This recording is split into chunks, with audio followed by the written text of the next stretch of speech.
What is going on, movie lovers? And welcome back to another episode of 5 on It. I am Francisco.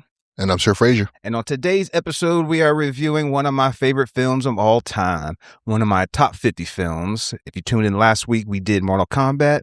That is another one of my top 50 films of all time. Definitely in that 40 to 50 range, not super high up, but definitely one of my favorites. But on today's episode, we are reviewing a sci-fi action thriller, Upgrade. But before we dive into that, don't forget to subscribe, like, share, drop a comment below. Have you seen Upgrade? What did you think about Upgrade? It's definitely a surprising film. I highly encourage to watch it. Don't even watch a trailer. Just try to take our word for it and sit back and enjoy. But Sir Frazier, tell the people about Upgrade. Man, so this movie is directed by Whannell. A lot of people will recognize him from the Saw franchise, as well as The Invisible Man. That dropped shortly after this movie. But if you haven't checked that out or this movie, recommend both. Wasn't a big fan of the Saw series, but I do really appreciate this movie and as I said, The Invisible Man. But this movie stars Logan Marshall Green, Betty Gabriel, and Harrison Gilbertson. Just to name a few. This is a really interesting genre movie. It's a sci-fi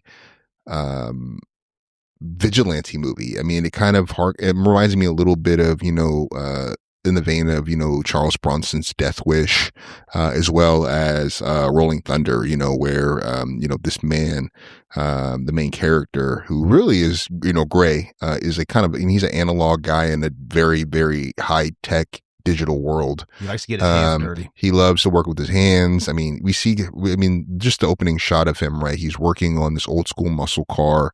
We're hearing Muddy Waters. I'm sorry, not Muddy Waters.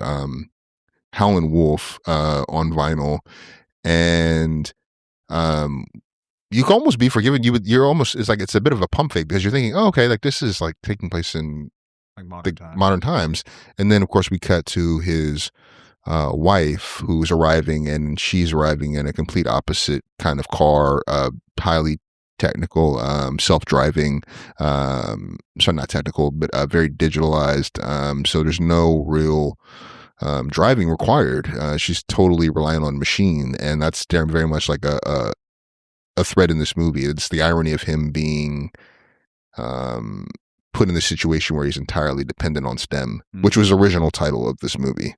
Oh, really? STEM was, yeah. I kind of like the switch up to Upgrade.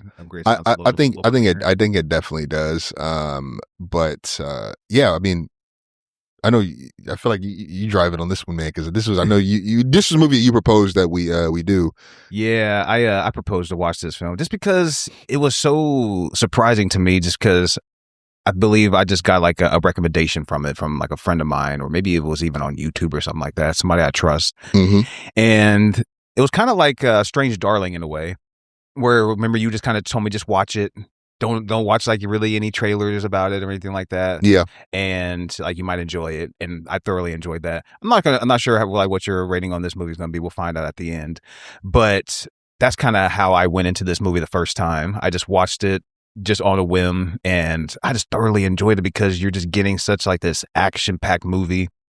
And like you said, it turned into like a vigilante. You're starting the movie off with like a tragedy when this dude and his wife are in a car accident, and the wife ends up getting murdered by like these just assailants. Yeah, they're assassons. Yeah, you think guns for hire. And you come to realize like you think they're after her for some reason because she's working for some sort of tech company. So you're just like, maybe she knows some sort of information, and they end up paralyzing him. And so he survives the attack, and now he's just left to mourn and grieve. And not only like he's a paraplegic or quadriplegic. I'm sorry. Exactly. It's like not only is like you're grieving like your dead wife, but you're a quadriplegic as well. So now you need your mother here to help you out with all your like these, your everyday life and everything. So like he's completely dependent. Yeah, they definitely show like the moments where like he's just going through it. Yeah, no, I agree with you, and I definitely want to give a shout out to the acting, both, especially with the physical acting of Logan Marshall Green. I think he plays the lead, Gray, because once he gets the implant, which we'll cover too more, the actual fight sequences were really great. I mean, they have this kind of jerky, unnatural motion to them, but they're very lethal.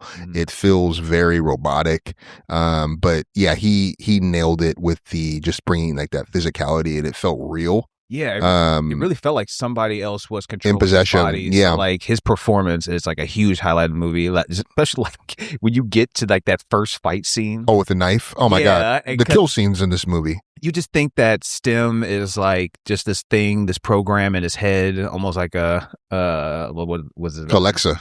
Yeah, Alexa, or I was thinking of like Jarvis and Iron Man. Oh, yeah. Or Hal. Yeah, exactly. Yeah. And so, like, you just think it's helping him walk, and now he won't have to be dependent, and maybe he can, like, find some sort of, like, tranquility in life and whatnot. But you come to find out it's a lot more than that, and he's getting his Batman on, and he's going through his detective work, and they track down where one of the dudes, where one of the dudes that was there when his wife old died. Neighborhood.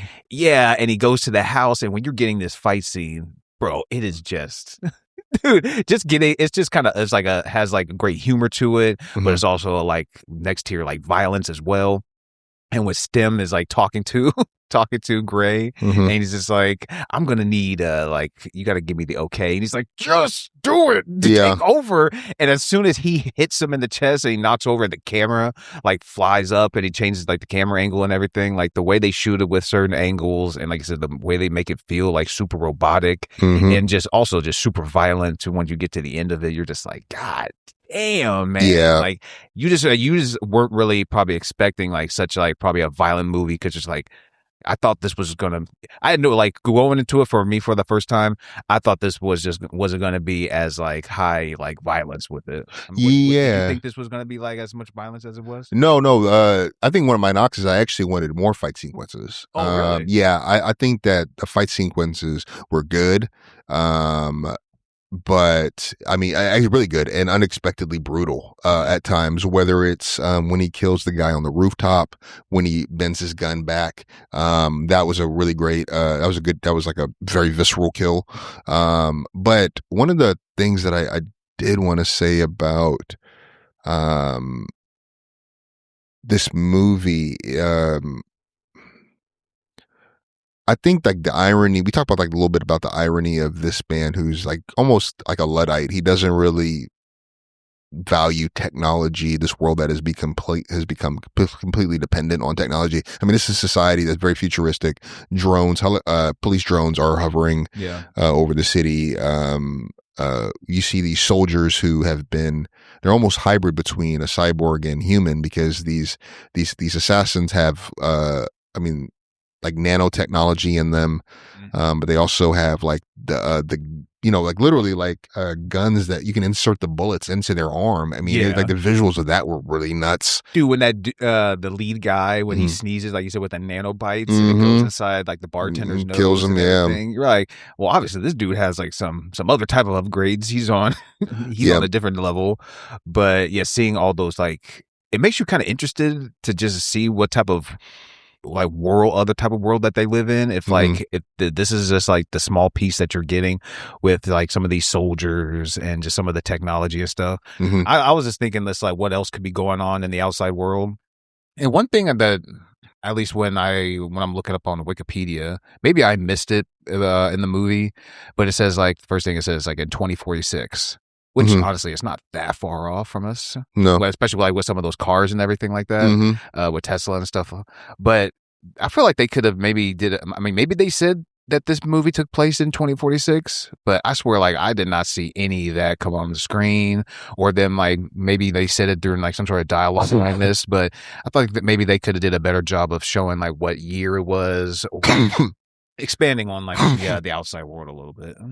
No, I don't recall, to your point, I don't remember when they pointed out the year. It might have been a little bit more subtle. But one thing this movie does that was really effective for me is it would pivot and take directions that I did not expect it to have to do.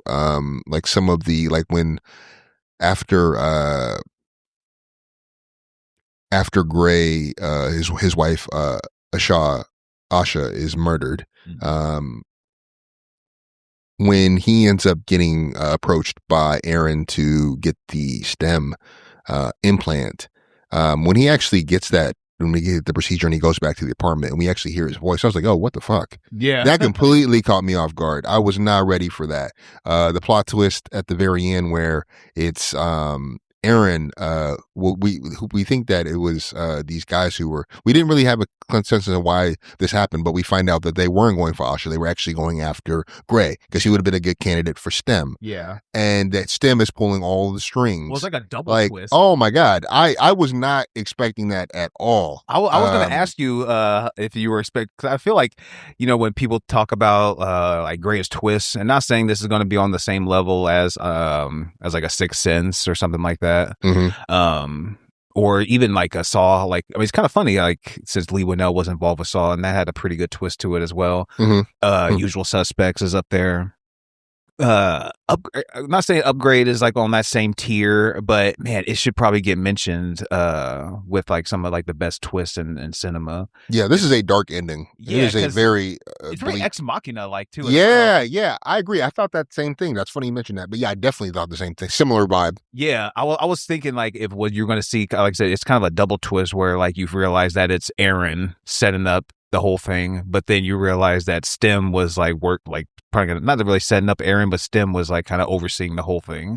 And so you're like, oh shit, this is like a double twist. I was not. That's why honestly, like when I first watched it, I was like, oh my God, this movie's fucking fantastic. I love this shit. So something I guess I was a little, I'm not really clear on. So Aaron says that he is doing all of this. He set all this in motion at the behest of STEM. Yeah. But how was STEM pulling all these strings when it was was it like, I don't understand how STEM was pulling all these strings. Was it just the little chip?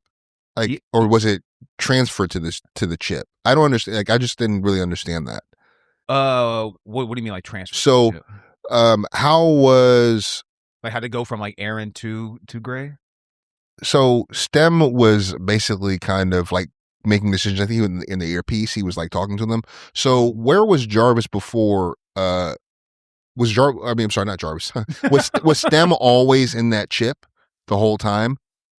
Yeah, I think so. Okay, so then how did it have that power? Because what I was thinking of, was this like a supercomputer that he was able to put into the? I wasn't really clear. Well, that's on that. why kind of like where like I feel when it was like it was speaking over the PA as well. So I feel like STEM is just the because it can tap into electronics. Yeah, it's just like the program. But like having like that chip is going to be able to like it's just another accessory to STEM.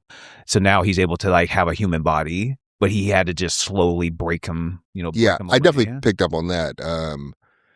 They also did a good job of breadcrumbing that because there's another scene where Gray is in this like dreamlike state where he's woken up and Asha is there. Yeah. And they did that. They kind of set that in motion. But I also kind of set in motion with that the car chase scene when the cop is onto him and is pursuing him because she realizes he's not the quadriplegic. He's up and running. Like when she bugs his house. Yeah. Like when that chase scene, when STEM is able to hijack a neighboring car, that also was kind of referenced because that's what happened with his wife. That's what happened with their car. Because remember, their car was going off route. It was going through his old neighborhood, not taking them home. So that was foreshadowing STEM's ability to do that. And then when you see it, like the little montage at the end there, all the pieces start adding up. Man, like you mentioned, like it is such a. I never really thought. I mean, it ends like really like bleak, but I never actually thought about how bleak it is because even the female cop, who is the chick in Get Out too. Yeah. Shout out to her, but I've just never really kind of like thought about just how like dark it is because like even like STEM, like, he kills his creator, then he kills the cop, and like he ends up like imprisons Gray in like the recesses of his mind. Exactly, which is insane to think about. I mean. I'm kind of glad you could end up doing like maybe some sort of Upgrade 2 where Gray is trying to like break out of that mental prison, I suppose. But I don't know. I think it would just leave it on like that note. Kind of like you mentioned with Ex Machina, where like the AI or the robot ends up just playing the dude in the end and just leaves him in that prison. My God. Yeah. He's dead. Yeah. He's going to die. Oh yeah. That's his tomb. That's his fate. Oh, man. When Ava did that, oh man. And she kills her creator too. And even when, like you mentioned, when he has that dream sequence and even when he wakes up, he just kind of feels like, well, who was talking to him? I think did STEM say something to him, or was it his mom? somebody said like, "Oh, a bad dream," and he's just Mhm. like, "No, not a bad dream." It just kind of insinuated to me that he was just like, that felt like more Real. dream. Yeah, it Yeah. just felt real. Mhm. And so like, it's just like, I'm just testing you, man, because by the end of this movie, I'm going to fully break you. And do you think, like, I mean, I guess this is a Shutter Island almost type of ending as well when you think about it. Like, do you think that he was fully broken at the end, or he was just accepting that was his reality? I don't remember. Because that's kind of how like Shutter Island ends, when he's just like, he just kind of embraces it. yeah, it's just, I forget like his quote he delusion, says, but he's just kind of like, you know what, fuck it, man. I'd rather just like live with this truth, knowing that I'm an innocent man. I think a part of him did know.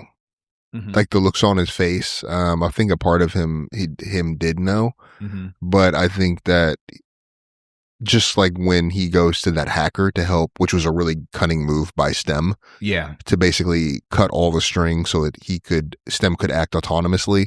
I thought when they go there and we see all those people in the VR and how they prefer that, I think that was breadcrumbing for his decision later on in the movie to kind of just surrender to that fate. Well, when he's just like, I don't have a book of hackers, and he's like, that's okay, because I got one for you. It's like, oh, funny how you just have that on standby. I mean, granted, you could just chalk it up as AI, just having quick information like that easily. So you're not really catching on to it. But he was playing chess, not checkers. Yeah, he's just breaking them down, man, slowly.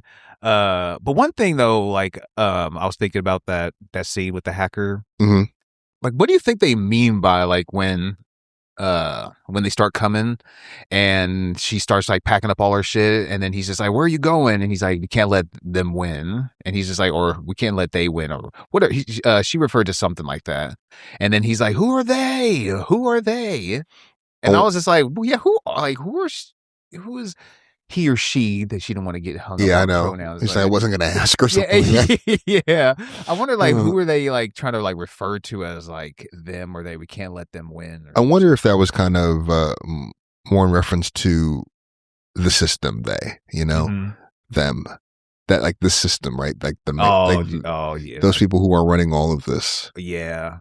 Well, that's what kind of mentioned, like, from our, I don't know, what we mentioned earlier, like, gets me more interested in like what the world outside, like, if they could do like maybe some sort of like upgrade movie that's in this world, but it's like, it's not a sequel or anything. It just takes place in a different avenue or something like that.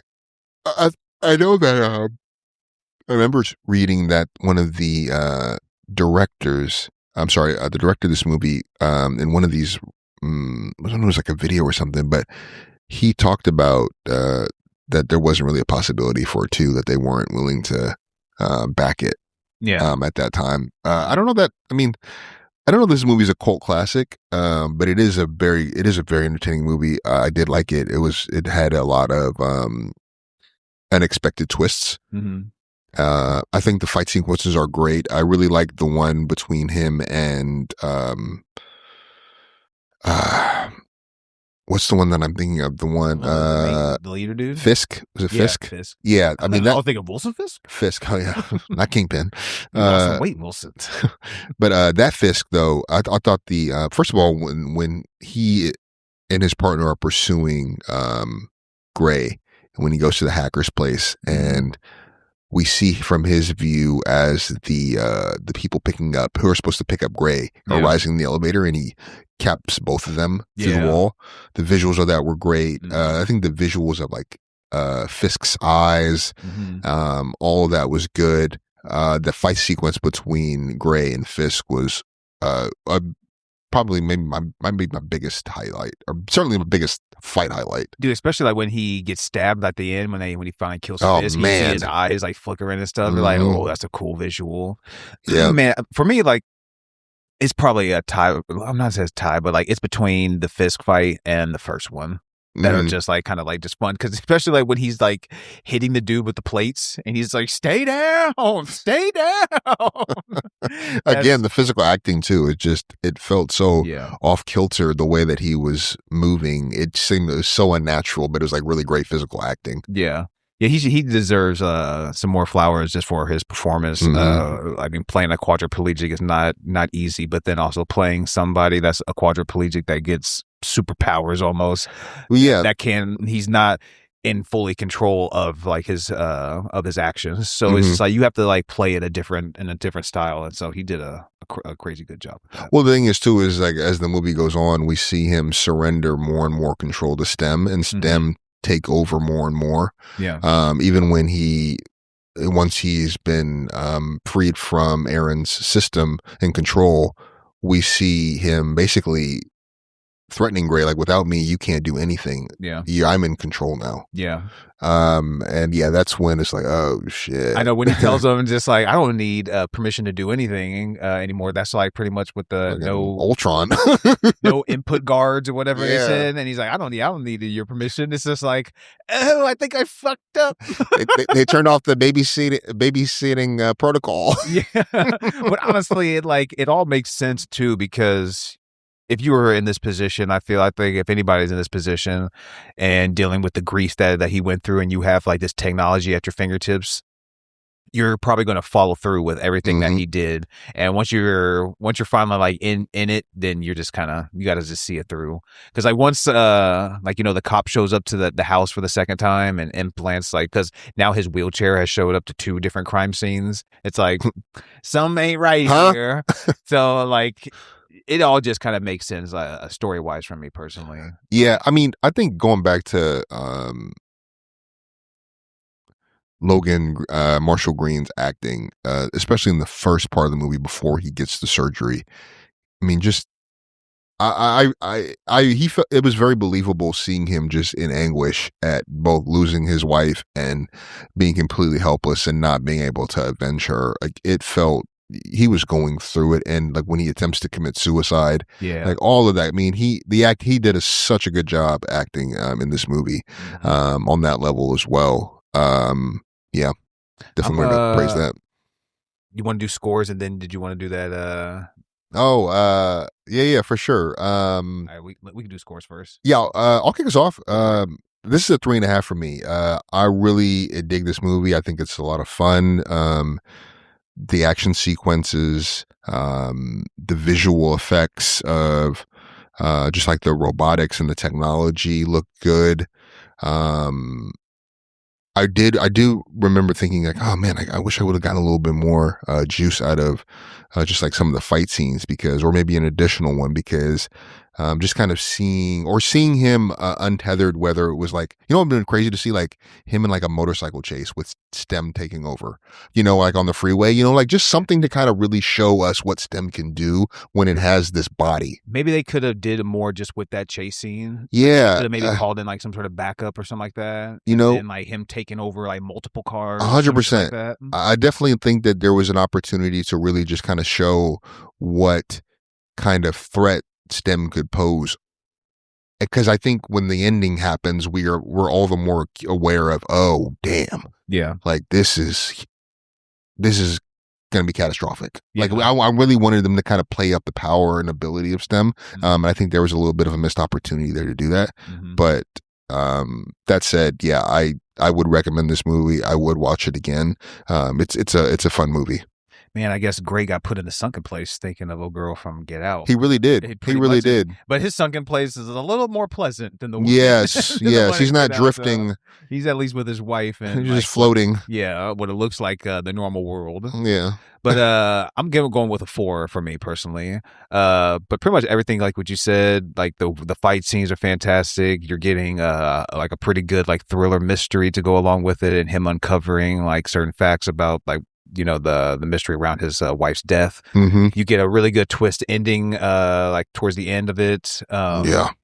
Yeah, like there's not too many like negatives. I would say, like you said, maybe they could have did a little bit more with Stem. I definitely agree with that, to add a little bit more juice with it, because the stuff you do get is very well shot and very well made, but it's like, man, you guys could have definitely pushed it a little further, because you're onto something right now. And also, like, I was thinking, I did write down, I mean, I get it, Stem is controlling Aaron, but it's like maybe they could have like fit somewhere in like with some maybe dialogue of like Aaron and Gray's like backstory a little bit. Because this is supposed to be your buddy, and you're just kind of like, obviously your Stem is setting it up, but it's like you're setting up your friend. So I don't know, maybe just get a little bit more backstory with them, so maybe that emotional impact can be felt a little more when you get that.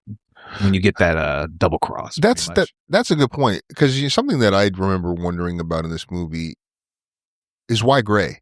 Because we know you were working on a car for Aaron, okay, but why him specifically? Yeah. I mean, why? I mean, he ostensibly seems average. Was it just because he was in your social circle? I don't understand. Like, to me, the choice of him, I just wish that would have, I would have liked to have understood why they chose him. Yeah, they could have had maybe like some sort of picture, like maybe they used to just be friends in college or something like that, and maybe I don't know, like they could have did something. I feel like with that relationship, and even if you don't even have to have Aaron feeling bad about it. He could have been like going along with it the whole time. Like, I want to get this dude back with Stem. But then Stem is like, but I got my own plans and you're not involved with it. So like they still could have had the ending that they wanted, but they still could have fit, some things around as far as like the story and the action scenes. But I still give it a solid 4. It's definitely worth the watch and a rewatch. And it's on Netflix right now. So check it out. All right. So what'd you have for me, man? I think a little keep 4, cut 4. Oh. All right. So this is going to be sci-fi movies. I had a feeling it was going to be probably something with sci-fi. Since all right. Sci-fi. First up, Arrival, keep or cut. I'm cutting it. Ooh, cutting Arrival. All right. Okay, so we cut an Arrival. Okay, next one up, Edge of Tomorrow. Oh, I'm keeping that for sure. Okay, so you're keeping Edge of Tomorrow. Okay. Mm-hmm. All right. Let's see. I got one for you. And we did that review too. Check it out. Looper. Keeping that. Okay. You're gonna do something with it towards the end. I know it. All right. So the fourth movie, Men in Black. Oh, I do like Men in Black. I'm gonna cut it though. Okay. I feel like there's gonna be some better options out there. All right, man. The next one I have is yours truly, Upgraded. Upgrade, yeah. I'm keeping it. Keeping? All right. Yeah, I like that. All right. Next up, sci-fi.